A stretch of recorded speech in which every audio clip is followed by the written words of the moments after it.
আমার ফুলবাড়িবাসী, কুড়িগ্রামবাসী, এবার আপনাদের সাথে কথা বলার পালা চলে এসেছে। কেমন আছেন আপনারা সবাই? আলহামদুলিল্লাহ, আল্লাহ শুকরিয়া, আমি অনেক ভালো আছি। আজকের আয়োজন বিশাল বড় মাঠে হয়েছে। চতুর্পাশ থেকে লোকেরা ছুটে এসেছে কোরআনের কথা শোনার জন্য। আমি শুরুতে 1 মিনিট কথা বলতে চাই। আমার আজকে যে পরিমাণ ছাত্রকে আমি পাগড়ি দিয়েছি, আমার বিগত পুরো মাহফিলের জীবনেও দেখি নাই। সর্বোচ্চ 7 থেকে 10 জন দেখেছি, আজকে প্রায় 25 জন আপ। এটা আপনাদের সৌভাগ্যের বিষয়। এত ছাত্র হাফেজ হয়েছে। তাদেরকে অ্যাড্রেস করে একটা কথা বলবো, তোমরা জাস্ট হাফেজ হলেই চলবে না, তোমাদেরকেও একদিন পার্লামেন্টে গিয়ে দেশটা চালাতে হবে। আমি জানি এই কথা শোনার পরে অনেক বামপন্থীদের গায়ে চুলকানি উঠে যাবে। তারা বলবে হাফেজরা দেশ চালাবে কেন?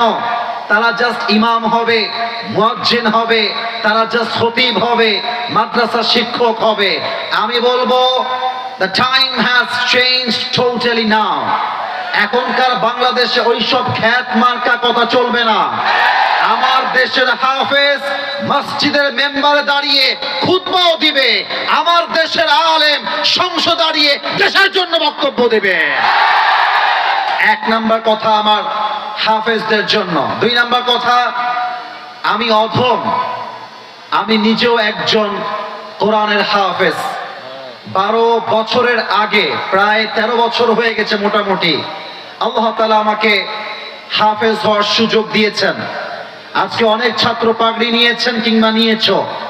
তোমাদেরকে মাথায় রাখতে হবে, এই কোরআনটা জাস্ট হাফেজ হয়ে গেলেই হয় না, এটার ইয়াদ আজীবন ধরে রাখতে হয়। আমি জাস্ট আমার কথা বলছি। আমার ভাই তো আমার মাদ্রাসায় পড়াশোনা করেছেন, যেখান থেকে আমি বিলং করি। আমার বানায় কথা বলার কোনো চান্স নেই। মিডিয়া আমাকে রেকর্ড করছে, আমার বাপ শুনবে, মা শুনবে, ফ্যামিলি শুনবে, ওস্তাদ শুনবে, সবাই ফেসবুকে আমাকে দেখে, একটু একটু দেখে। আমার হাফেজ হওয়ার প্রায় 8 বছর পরে আমার সামনে কোরআন আছে, আমার সামনে কোরআন। আমি আল্লাহকে সাক্ষী রেখে বলছি, আমি এটা কোনো অহংকারের জন্য বলছি না, রিয়ার জন্য বলছি না। আমি হাফেজদেরকে মোটিভেট করতে চাই। আমি হাফেজ হওয়ার প্রায় 8 বছর পরে একদিন ফজর থেকে নিয়ে তারপরের দিন সকাল পর্যন্ত এক বসায় সূরা ফাতিহা থেকে নিয়ে সূরা নাস পর্যন্ত শুনিয়েছি। ওয়াল্লাহি, আল্লাহর কসম করে বলছি, আমার একটা লোকমা যায় নাই। আলহামদুলিল্লাহ। বলবেন হুজুর আপনি এই কথা আজকে কেন বললেন? আপনি শো অফ করতে চান, নিজেকে বড় দেখাতে চান? ব্যাপারটা এরকম নয়।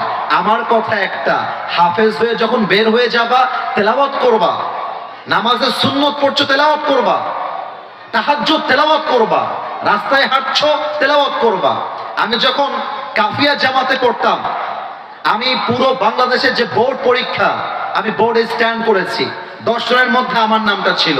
এবার ওই পুরো বছরে আমি একা, আমি আল্লাহর কসম করে বলছি, আমি অহংকার নিয়ে বলছি না, আমি 1 বছরে 93 খতম আমি নিজে তেলাওয়াত করেছি, 93 খতম।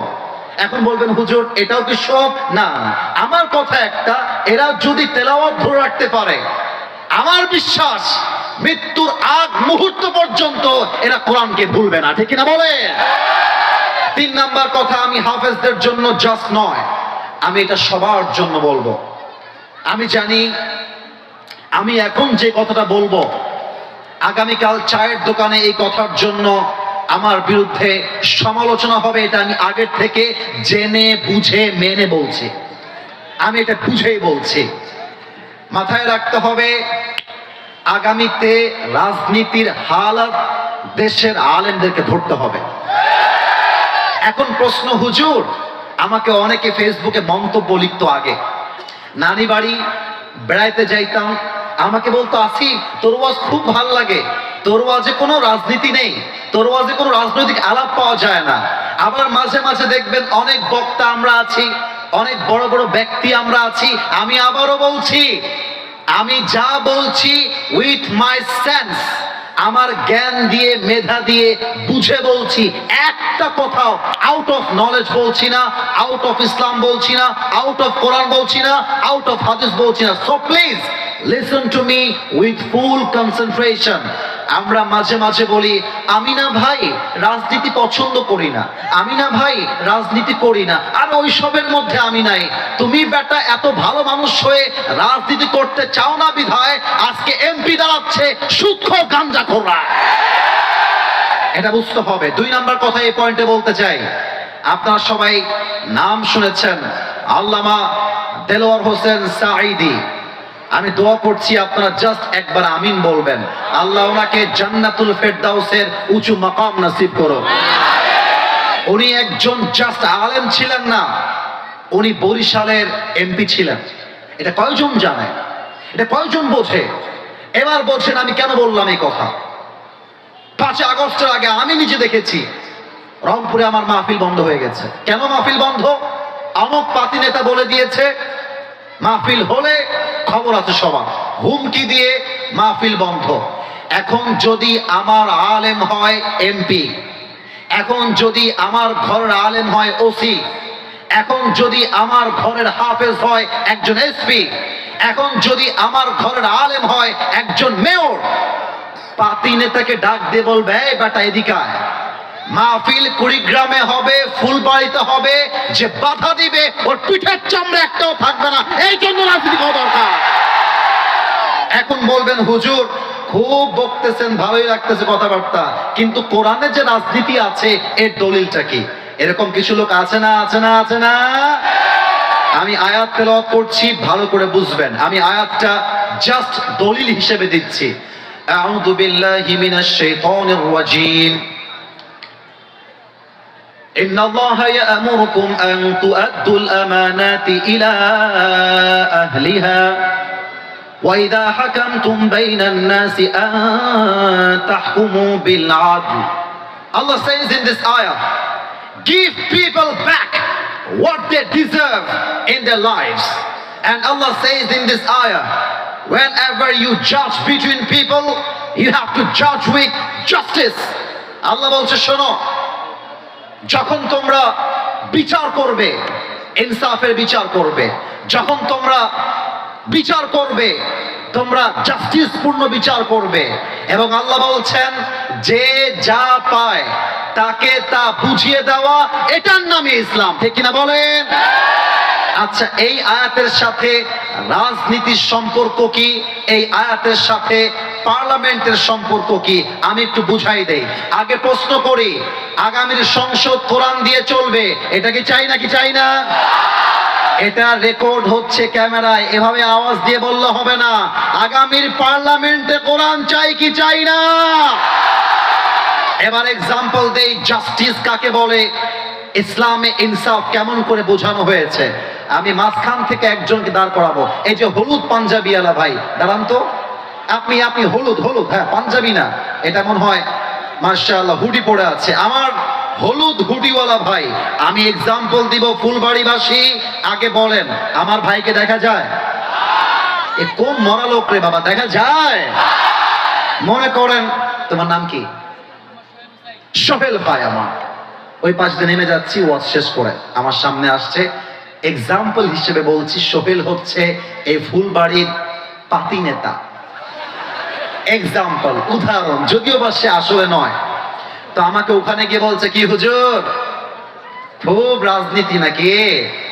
এতদিন ছিলেন মসজিদে, এতদিন ছিলেন মাদ্রাসায়, এখন যাবেন পার্লামেন্টে, খুব শখ, আপনাকে আমি সামনে যান দেখে নিব। হুমকি দিয়েছে আমাকে। আর আমার বসবাস বেশিরভাগ সময় হয়েছে রাজশাহীতে। রাজশাহীর একটা ভাষা আছে, তোর বাড়ি কতিবে, তোর বাড়ি কোথায়? আমরা বলি এবার তোর বাড়ি কতিবে। আমি খেপে গেলাম, এই সোহেল তোর সাহস তো কম না। ড্রাইভার সাহেব বললাম, ড্রাইভার সাহেব চাকু নিয়ে আসেন, হাইচা নিয়ে আসেন, দাও নিয়ে আসেন। দাও নিয়ে আসছে, রাগের মাথায় দিয়েছি একটা কোপ, ওর ডান পা কেটে গেছে। এবার আপনাদের পালা, বাম পা না ডান পা? এই যে বোঝে নাই, ডান পা না বাম পা? ডান পা, এক কোপে কেটে গেছে। এখন আমার সভাপতি সাহেব, প্রধান অতিথি, আমাদের প্রিন্সিপাল সাহেব, হাফেজরা আমাকে ধরেছে, আরে হুজুর ওয়াজ করতে এসে আপনি ডান পা কেটে দিলেন, এই হুজুরকে জেলে ভরে দাও। জেলে ভরে দিল আমাকে। আমার নামে মামলা হলো পা কাটার মামলা। আগামীকাল রংপুরে জেলা আদালতে আমার বিচার হবে। জজ সাহেব আসছে, এসে বলছে, হুজুর আপনার ওয়াজ তো আমিও দেখি, আপনি লোকটা খালি দেখতে সুন্দর কিন্তু মানুষটা আপনি আসলে ভালো না। আমাকে বলতে জজ সাহেব। তো জজ সাহেব বিচার করেছে যে আসিফ হুজুরের বিচার হলো 10 লাখ টাকা জরিমানা আর 1 বছরের জেল। এবার আপনারা বলবেন 10 লাখ টাকা জরিমানা আর কয় বছরের জেল? আর একটু জোরে দাঁড়ায় থাকা ভাইরা বলে নাই, 10 লাখ টাকা জরিমানা, কয় বছরের জেল? এবার বিচারটা ইনসাফপূর্ণ হলো কিনা বোঝার জন্য একটা দাড়িপাল্লা নিয়ে আসো। দাড়িপাল্লার সোহেলের ডান পাটা দাও দাড়িপাল্লার ডান দিকে। আর আমাকে যে বিচারটা করা হয়েছে ব্রিটিশ আইন অনুযায়ী 10 লাখ টাকা আর 1 বছরের জেল, দেন দাড়িপাল্লার বাম দিকে। এবার আপনাদের মেধার পালা, বুদ্ধির পালা। বুদ্ধি থাকলে উত্তর দিবেন, না হয় কিপ কোয়াইট, কিপ সাইলেন্ট, চুপ থাকবেন। ডান দিকে কাটা ডান পা, বাম দিকে 10 লাখ টাকা 1 বছরের জেল। আপনি যতই টানেন সমান সমান হবে। রাইট আনসার, সমান সমান হবে। আচ্ছা 20 লাখ টাকা দিলাম আর 2 বছরের জেল, তাও সমান সমান হবে। সমান সমান করতে চাইলে আল্লাহর জমিনে আল্লাহর কোরআন দিয়ে আইন পাস করতে হবে। কেমন করে? Let me share with you. বসে পড়ো। আল্লাহ তাআলা বলছেন, ওয়াকাতাবনা আলাইহিম ফিহা আন্নান নাফসা বিন-নাফস ওয়াল আইনা বিল আইনি ওয়াল আনফা বিল আনফি ওয়াল উযুনা বিল উযুন ওয়াস সিন্না বিস সিন্নি ওয়াল জুরুহা কিসাস। আল্লাহ তাআলা বলছেন, কেউ তোমার চোখ তুললে তুমি তার চোখ তুলে নাও। চোখের বদলে চোখ, নাকের বদলে নাক, কানের বদলে কান, হাতের বদলে হাত, পায়ের বদলে পা, জানের বদলে জান। এটার নামই ইসলাম, এটার নামই কোরআন। এবার দেখেন, আমি ডান পা কেটে দিয়েছি, এবার সংবিধানে কোরআনটা নিয়ে যান। এবার বিচার করেন, যেহেতু আসিফ হুজুর ফুলবাড়িতে গিয়ে সোহেলের ডান পা কেটে দিয়েছে, আপনারাও আসিফ হুজুরের ডান পা কেটে দেন। এবার দাড়িপাল্লা নিয়ে আসেন, দাড়িপাল্লার ডান দিকে দেন সোহেলের ডান পা, আর দাড়িপাল্লার বাম দিকে দেন আসিফ হুজুরের কাটা ডান পা। এবার টান দেন, দেখবেন দুইটা সমান সমান হয়ে গেছে। ওয়ামান হাকামা বিহি আদালা। এই কোরআনটা দিয়ে যে বিচার করবে সে ইনসাফ করতে পারবে। আর একটা এক্সাম্পল দেই, আমার চেয়ারম্যান সাহেব বসে আছে।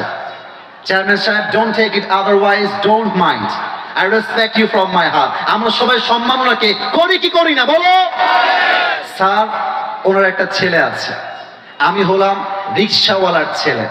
স্যার হলেন চেয়ারম্যান নন, স্যার হচ্ছে একজন এমপি। তো এমপির ছেলে একটা অন্যায় করেছে, আমি রিক্সাওয়ালার ছেলে আমি আর একটা অন্যায় করছি। মাথায় রাখতে হবে, আমার যে বিচার হবে, রিক্সাওয়ালার ছেলের যে বিচার হবে, এমপির ছেলের সেই বিচার হবে। স্বজন প্রীতির নাম ইসলাম নয়। সেম বিচার। 1 নাম্বার, কোরআন শেখায় ইনসাফপূর্ণ রাজনীতি। 2 নাম্বারটা বলে শেষ করে দিব। ইসলাম কখনো চায় না এখানে বিএনপির ভাইরা থাকতে পারেন, এখানে আওয়ামী লীগ থাকতে পারেন, অনেক দূর থেকে আসতে পারেন, এখানে জামাত ইসলামের লোকরাও থাকতে পারেন। আমি সবাইকে শ্রদ্ধার সাথে বলছি, ইসলাম কখনো রাষ্ট্রের ক্ষমতায় কোন নারীকে দেখতে চায় না। অতএব আমাদের শেষ দাবি ভূমিকার ওয়াজে, আমরা আগামীর পার্লামেন্টে কুড়িগ্রামবাসী, আমি জানি না আপনারা আমার সঙ্গে একমত হবেন কিনা, যদি একমত হন আমাকে ঠিক বলবেন কলিজা দিয়ে, বাঘের মতো হুঙ্কার দিয়ে। আমি আসিফের দাবি নয়, 18 কোটি মানুষের দাবি। আগামীর সংসদে আমরা এমন এক প্রধানমন্ত্রীকে দেখতে চাই, যেই প্রধানমন্ত্রী পার্লামেন্টে দাঁড়িয়ে দেশের পক্ষে যেমন বক্তব্য দিবে, আমার দেশের প্রধানমন্ত্রী চাইলে ঢাকার জাতীয় মসজিদ বাইতুল মুকাররমে দাঁড়িয়ে জুমার খুতবা দেওয়ার যোগ্যতাও রাখবে। হাত তুলে বলো সবাই, ঠিক কিনা?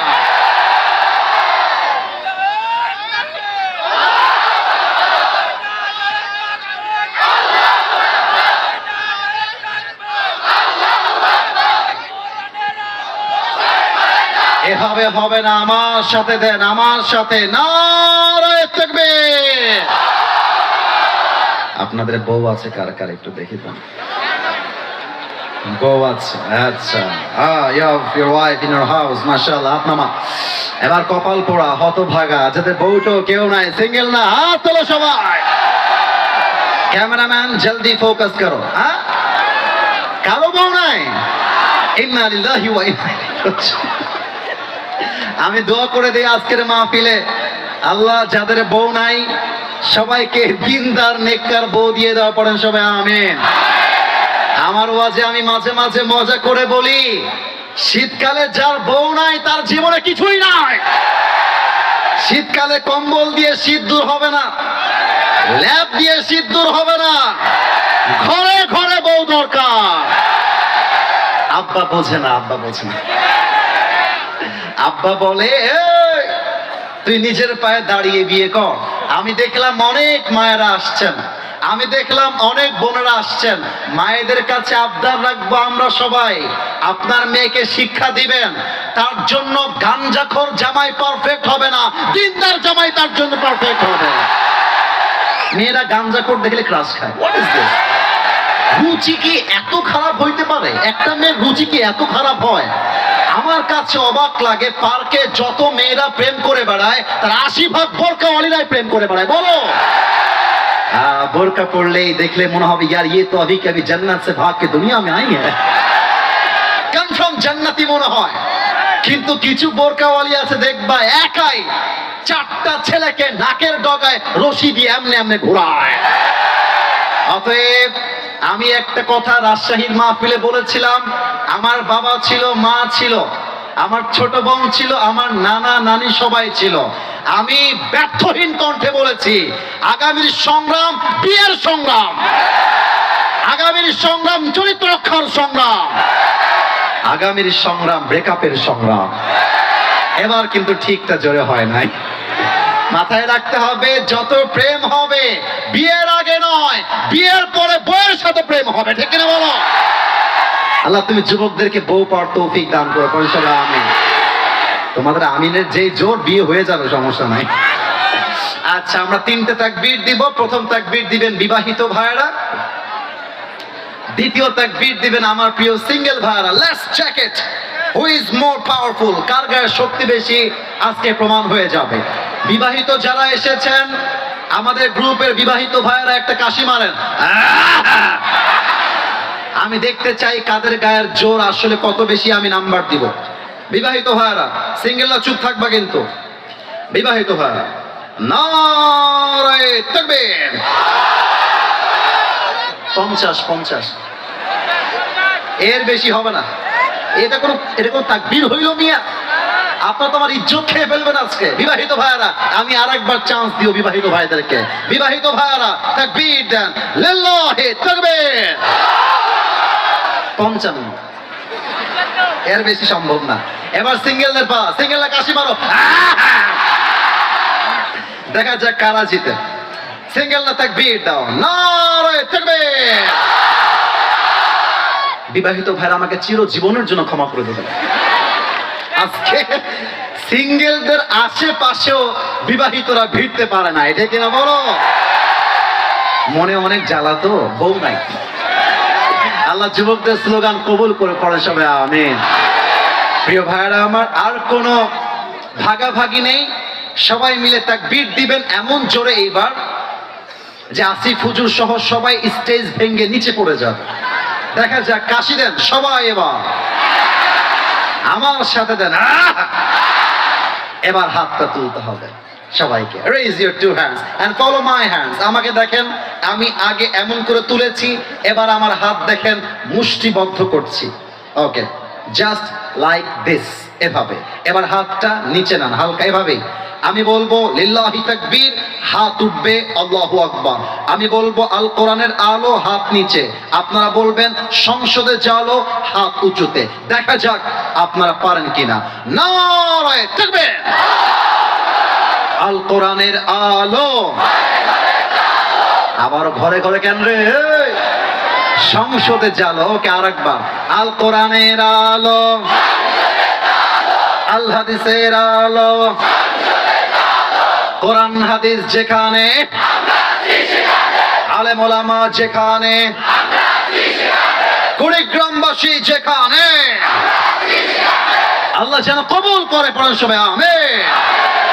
আজকে তাফসীর শুরু করছি। যদি কেউ উঠে যায়, এর বিয়ে হয়নি, এ কি করে এখানে? এ তোর বয়স কত রে? তোর তো মুসলমানিও হয়নি। ক্যামেরাম্যান এমনি ক্যামেরা করতেছে, আমার কলিজার টুকরা, আমার ছোট ভাই। যদি কেউ উঠে যায়, বউ পাবে না। আর যদি কেউ লুঙ্গিওয়ালা উঠে যায়, লুঙ্গি টান দিয়ে ধরে বসায় দেওয়া লাগবে, তবে লুঙ্গি যেন খুলে না যায়। সাবধান থাকবেন। আমি আমার তেলাওয়াতকৃত আয়াত থেকে তাফসীর করবার জন্য আয়াতগুলো তেলাওয়াত করব না। আর আওয়াজ চাই না, এই যে আর আওয়াজ চাই না। You just have to keep quiet, একদম চুপ থাকতে হবে। আমি তেলাওয়াত করছি আমার তাফসীরের আয়াতগুলোকে। আউযু বিল্লাহি মিনাশ শাইতানির রাজীম।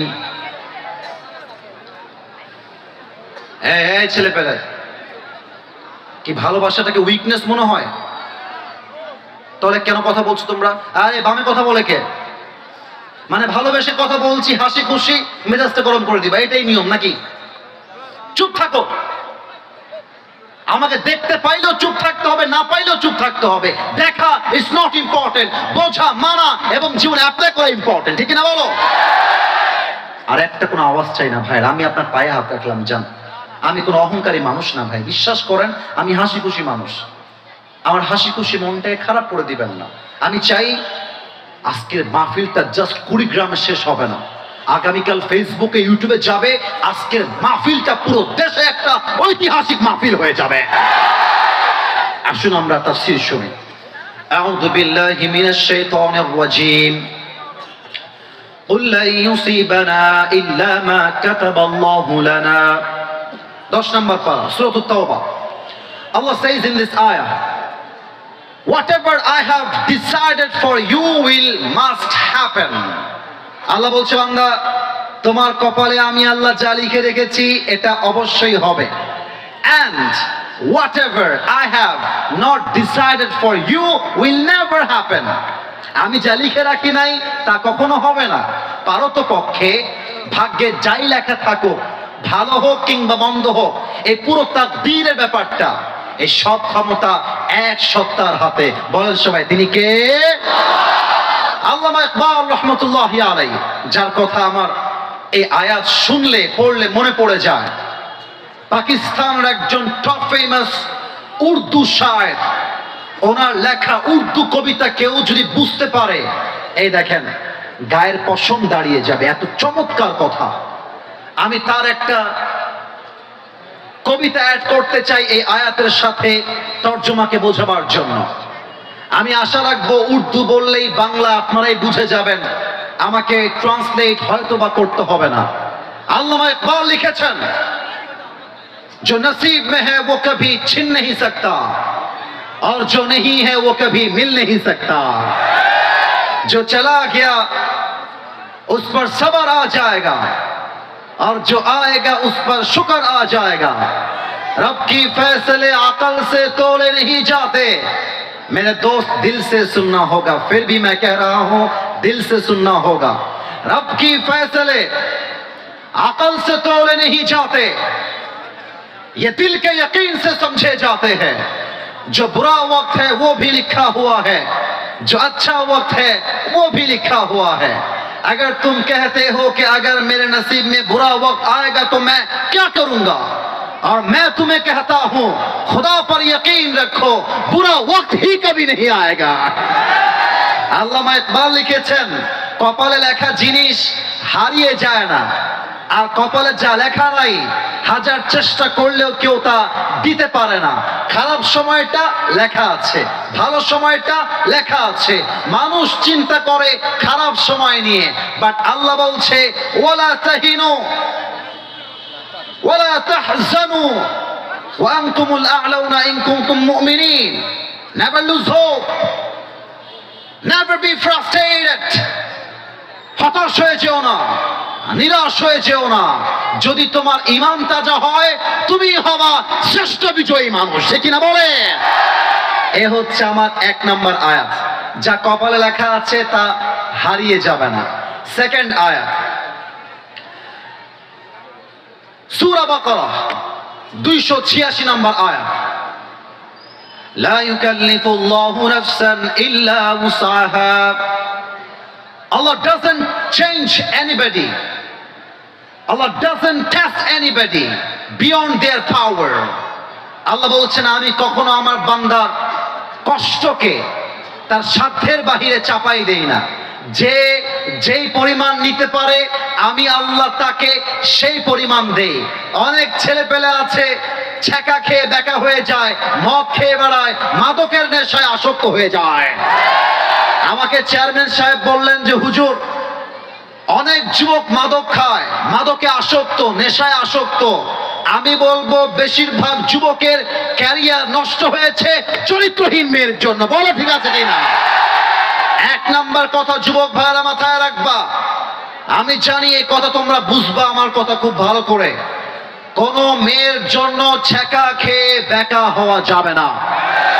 তুমি তোমার জীবনে সফল হও, এরকম কয়েক লাখ সকিনা জরিনা তোমাকে বিয়ের জন্য লাইন ধরে দাঁড়িয়ে যাবে।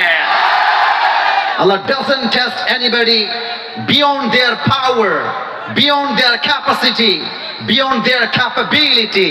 আল্লাহ কখনো তার বান্দাকে তার কষ্টটা সাধ্যের বাহিরে চাপিয়ে দেয় না।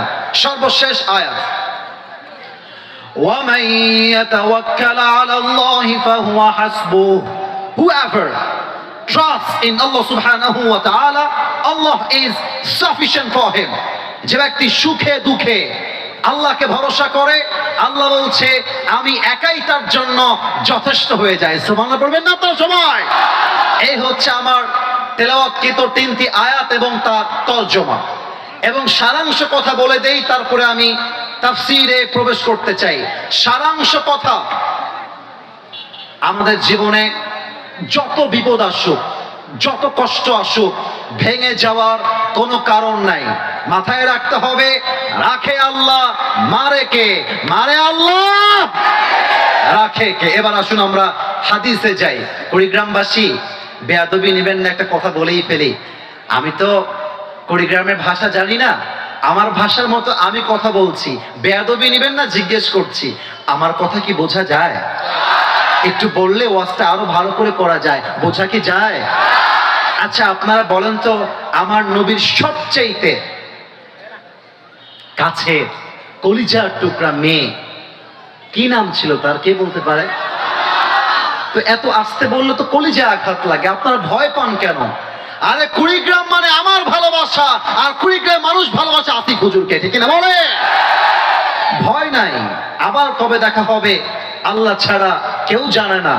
আমরা আমাদের ওয়াজটাকে আজকে ইতিহাস করে রাখতে চাই, একটু উত্তর দিতে হবে। বলেন তো সবাই, আমার নবীর কলিজার টুকরা মেয়ে তার নাম কি ছিল? উত্তরটা 80 ভাগ আসছে। আর একবার, নাম কি ছিল? এবার বলেন তো, আমার কলিজার টুকরা নবীজির মেয়ে ফাতেমার জামাইয়ের নাম কি ছিল? Right answer. এবার একটা প্রশ্ন করব, বাচ্চাও পারবে, কেউ আটকাবে না, আমি জানি পারবে ইনশাআল্লাহ। বলেন তো, আমার নবীজির কলিজার টুকরা মেয়ে ফাতেমার গর্ভ থেকে 2 জন জান্নাতের সর্দার এসেছিল। 1 হাসান 2, আর একবার 1 হাসান 2। আলীকে বলা হতো,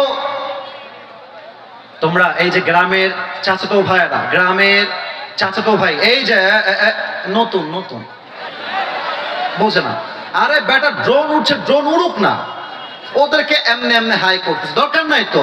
কিয়ামত হয়ে যাবে, আমার চোখ তাফসীরে আছে, তাফসীরেই থাকবে, ঠিক না বলো?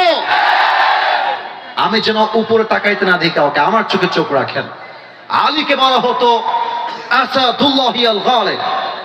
আমি এখন হাদিস থেকে প্রমাণ করতে চাই তাওয়াক্কুল কাকে বলে, আল্লাহর উপরে ভরসা কাকে বলে, আল্লাহর দেওয়া শক্তি কাকে বলে। আর আমরা মাঝে মাঝেই বলি, কপালে যদি আল্লাহ বিজয় লিখে রাখে, হারিয়ে দিবে এমন কোন বাপের বেটা জন্মগ্রহণ করে নাই। দেখেন খন্দকের যুদ্ধে এক কাফের, তার নাম হচ্ছে আমর বিন মারহাব। আমর বিন মারহাব মদিনায় আসছে, এসে ডাক দিয়ে বলছে, এই মুসলমানের বাচ্চারা। ডানে কথা বলে কে? তোমাদেরকে আমি পায়ে ধরেও ঠিক করতে পারলাম না। আমার বিকালের মাহফিল এর চাইতে বড় ছিল, অহংকার না। কই কত সুন্দর রংপুরের মানুষ চুপচাপ বসেছিল, এরকম বারবার কাউন্টার দিতে হয় নাই। আরে ফুলবাড়ি রংপুর, এটাও তো রংপুরের মাটি, রংপুরের জেলা। রংপুরের শহীদ আবু সাইদ তার জীবন দিয়ে প্রমাণ করেছে রংপুরের মানুষ কোরআনকে কলিজার থেকে ভালোবাসে। আমি আমার ওয়াজে বলেছিলাম অনেকে রংপুরকে মফিজ বলে গালি দেয়। আমার ওয়াজে আমি বলেছি, এটা লক্ষ মানুষ দেখেছে। আমি বলেছিলাম রংপুরকে মফিজ বলে গালি দিও না। এই রংপুরের মানুষ না থাকলে দেশটা সেকেন্ড টাইম স্বাধীন হতে পারতো না। এটা সেই রংপুরের মাটি। কেন বারবার কাউন্টার দাও? কেন আমার কথা বলায় না? আমি মাফ চাচ্ছি ধমক দেওয়ার জন্য। আমি সবাইকে ভালোবাসি, ধমক দেওয়ার জন্য আমি আসি নাই। মেহেরবানি করে আর কোনো সাউন্ড চাই না। আচ্ছা আমাকে একবার দেখেন তো, আমি যে ওয়েস্ট কোটটা পরে আছি, হাদিস বোঝাবো এর জন্য জিজ্ঞেস করছি, এটা কি লোহার না কাপড়ের? উত্তরটা আর একটু জোরে চাই, লোহার না কাপড়ের? আচ্ছা আর একবার দেখবেন, এই যে জুব্বার হাতারটা দেখা যায়, এটা কি লোহার না কাপড়ের? লুক এট মাই হেড, এই যে আমার মাথা দেখেন, এই যে টুপিটা পরে আছে, এটা কি লোহার না কাপড়ের? আমর বিন মারহাব যুদ্ধ করতে আসছে, তার বুকের পুরো পোশাকটা লোহার দ্বারা তৈরি, মাথার মুকুট লোহার দ্বারা তৈরি। এসে বলছে, এই মুসলমানের বাচ্চারা, কে শহীদ হতে চাস? কার বুকের পাটা আছে, আয় আমার সামনে এসে দাঁড়া। সব সাহাবা একরাম বের হয়ে আসছে, কিন্তু সামনে কেউ আগায় না। আল্লাহ রসুল বলছেন, এই কে আছো, বের হও যুদ্ধের জন্য। কেউ হাত তুলে না।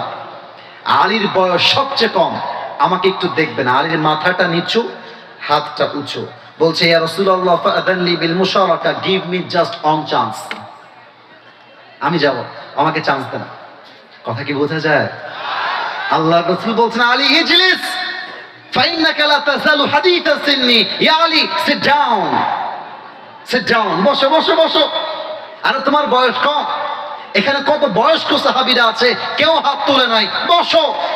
কিন্তু মাথায় রাখতে হবে ছোট মরিচের রাইট আনসার। আরেকবার ছোট মরিচের। এবার আলী রাদিয়াল্লাহু তাআলা আনহু চুপচাপ বসে গেছে নবীর ধমক খেয়ে। আমর বিন মারহাব ডাক দিয়ে বলছে, কিরে মুসলমানের বাচ্চারা, তোরা কি কেউ মায়ের বুকের দুধ খাস নাই? টিটকারি দেখছেন? কি টিটকারি, গায়ে না রক্তে আগুন ধরে যাবে কথা শুনলে। এই কে আছো, দাঁড়িয়ে যাও। আমর বিন মারহাবের কল্লা উড়াই দিবা, কে আছো, দাঁড়িয়ে যাও। কেউ দাঁড়ায় না। আলী হাত তুলেছে, বলছে, নবী আমাকে একটা চান্স দেন, একটা কোপ মারবো, আমর বিন মারহাবের কল্লা 40 হাত দূরে পড়বে। আল্লাহু আকবার। আলী বসো বসো, বয়স কম, বসো, আরো সাহাবীরা আছে, বসো। আলী বসে গেছে। কিন্তু এবার আমর বিন মারহাব খুব বাজে কথা বলেছে। আমর বিন মারহাব বলছে, এই মুসলমানের বাচ্চারা, কে আছিস সন্তানকে ইয়াতীম করতে চাস, আয়। কে আছিস বউকে বিধবা করতে চাস, আয়। কে আছিস তার মায়ের বুক খালি করতে চাস, আয়। কেউ হাত তুলে নাই। আবার আলী হাত তুলেছে, ইয়া রাসূলুল্লাহ আপনি আমাকে একটা চান্স দেন না। তখন আল্লাহ রাসূল বুঝে গিয়েছেন, ওয়া মান ইয়াতাওয়াক্কাল আলাল্লাহি ফাহুয়া হাসবুহ। আর আলী তো হাত তুলেছে বয়সের জন্য নয়, ওর বুক ভরা কলিজার কলিজা, আর কিছু নয়, ঠিক না বলো? তাওয়াক্কুল কাকে বলে? এবার আলী নবীর কাছে আসছে। এখানে দেখানোর মতো কিছু নেই, জাস্ট এইটা দেখাই। এটা হচ্ছে টিস্যুর বক্স। এবার আপনাদের পালা, কিসের বক্স? উত্তরটা কমে গেল কেন? কিসের বক্স?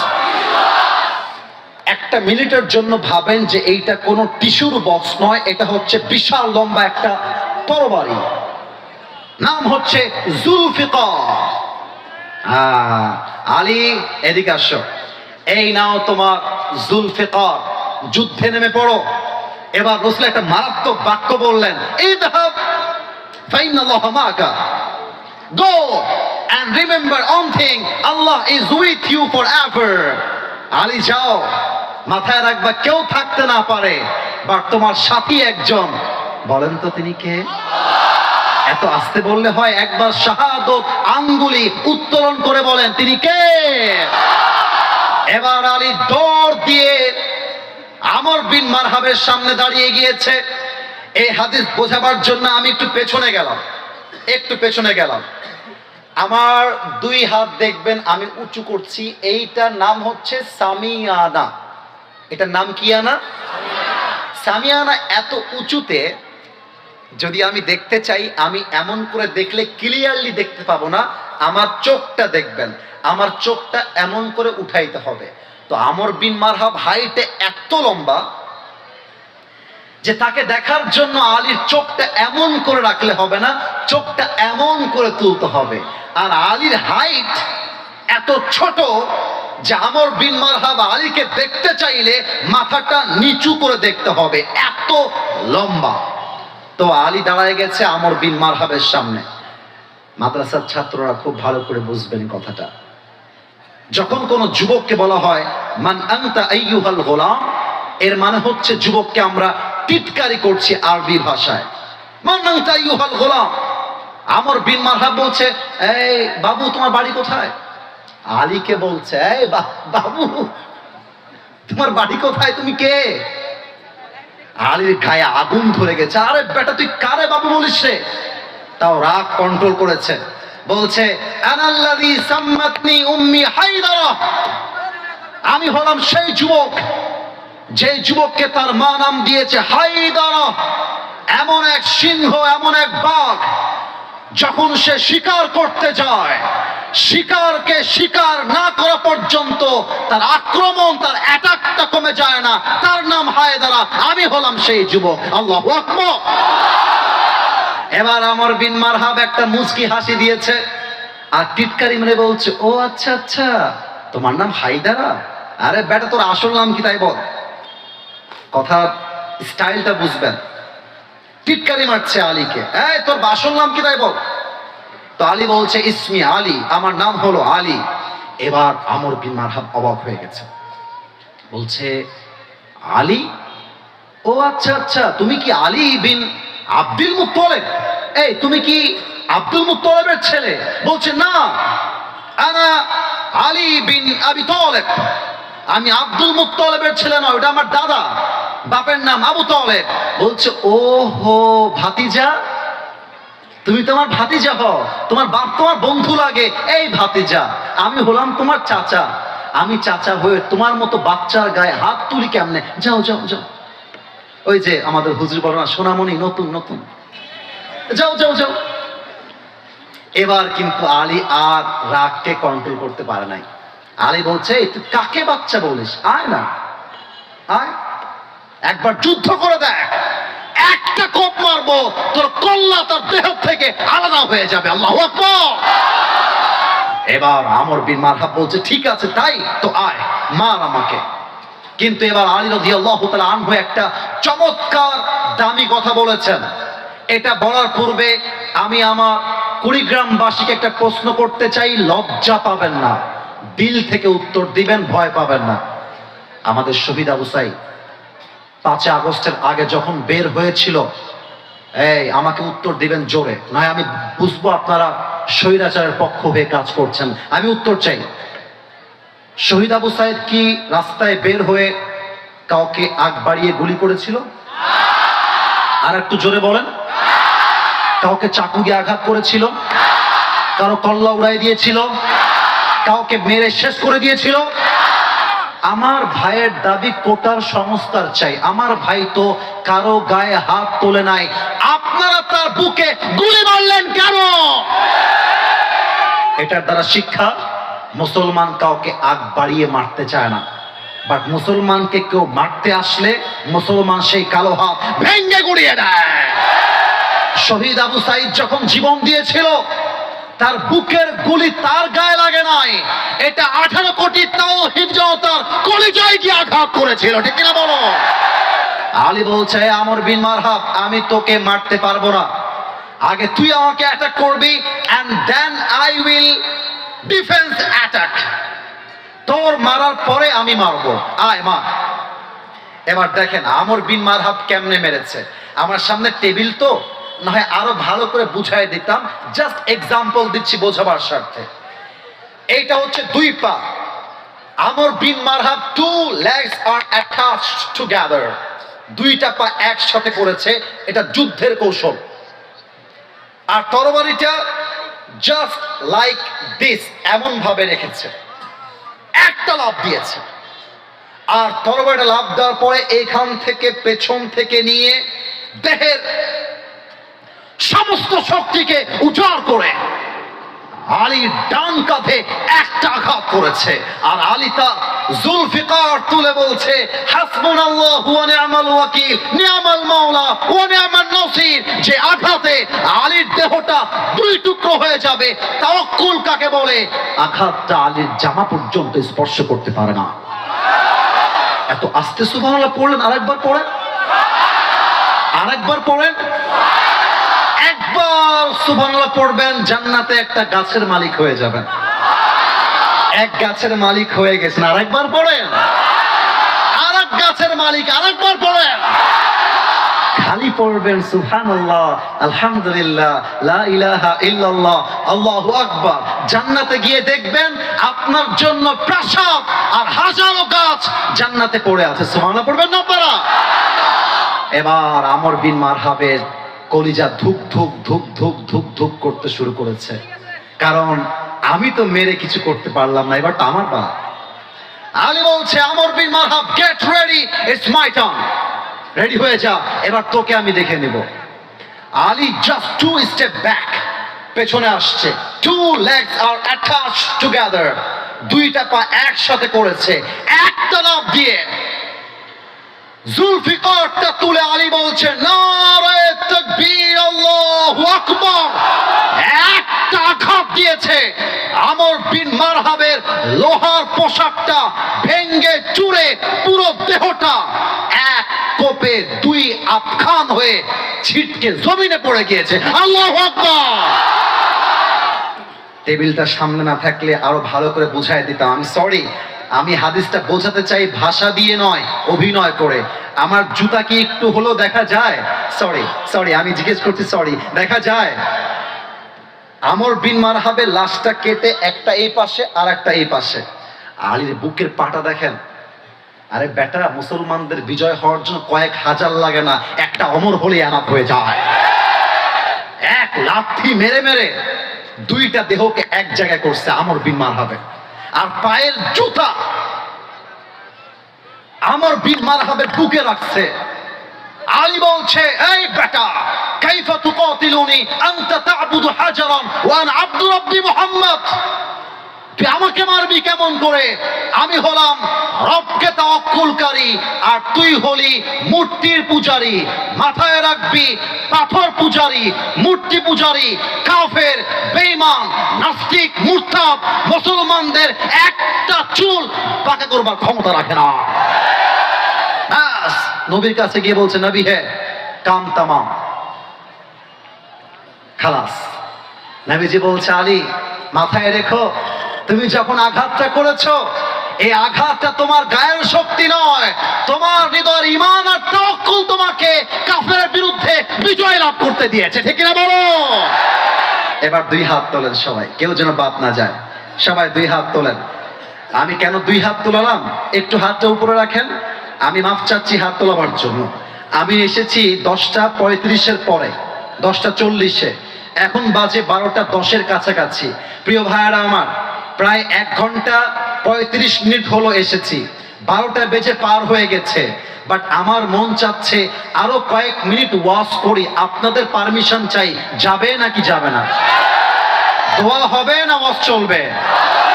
আচ্ছা, সবাই দুই হাত তুলে আমাকে বলেন সবাই, হুজুর আমরা ওয়াদা দিলাম, দোয়া না করে আমরা কেউ। এবার দুই হাতটা আমি যেমন করব আপনারা তেমন করবেন। বলেন সবাই, যাব না, আওয়াজটা আসে নাই, বলেন সবাই যাব না। হাত নামায় তাকবীর দেন, নারায়ে তাকবীর। এখন যদি কেউ উঠে যায় তার ইমানের সমস্যা হতে পারে, কারণ লা ঈমান আলা লিমান লা আমান আলা, যার কথা ঠিক নাই তার ইমানের ঠিক নাই, ঠিক না বলো? তবে হ্যাঁ, আমি আর বেশি সময় ওয়াচ করব না, কারণ আমার টাইমটা অলরেডি শেষ।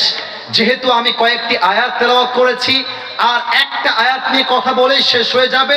সর্বোচ্চ আর 5 মিনিট সময় নিব, দেওয়া যাবে? দেওয়া যাবে? আমার মায়েরা যারা আমাকে শুনছেন,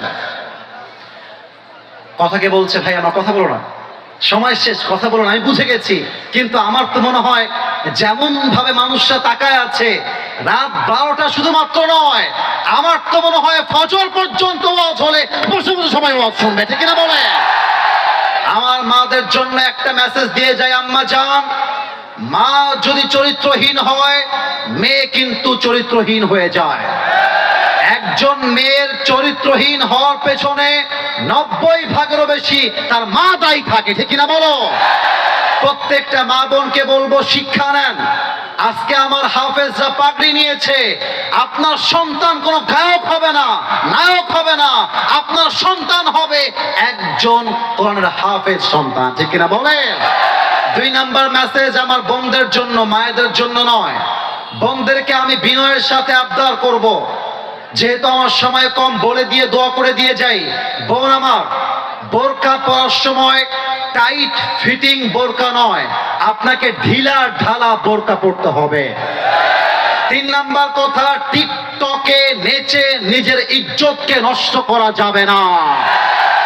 আমার মনে হয় আজকালকার মেয়েরা, বেশিরভাগ মেয়েদের ইজ্জত নষ্ট হয় টিকটকে গিয়ে দেহ দেখিয়ে নাচার জন্য, যুবক ভাইরা, ঠিক না বলো? 3 নাম্বার কথা মেয়েদের জন্য বলবো, আমার প্রিয় বোন, আপনার স্বামী আপনার জীবনে সবচাইতে বড় আমানত। বেশিরভাগ মেয়ে স্বামীকে বাদ দিয়ে আজকাল পরকিয়া করে বেড়ায়, বলো বলো বলো। আমি মেয়েদেরকে বলবো, স্বামীর হাত ছাড়লে কোন যুবক আপনার হাত ধরবে না। পুকুরের পানিতে গোসল সবাই করে, পানি কেউ পান করতে চায় না। তাহলে মেয়েদের স্বামী ভক্ত হওয়া লাগবে। এবার আমার মুরব্বীদের জন্য একটা কথা, যুবকদের জন্য একটা কথা, বাস দোয়া হয়ে যাবে।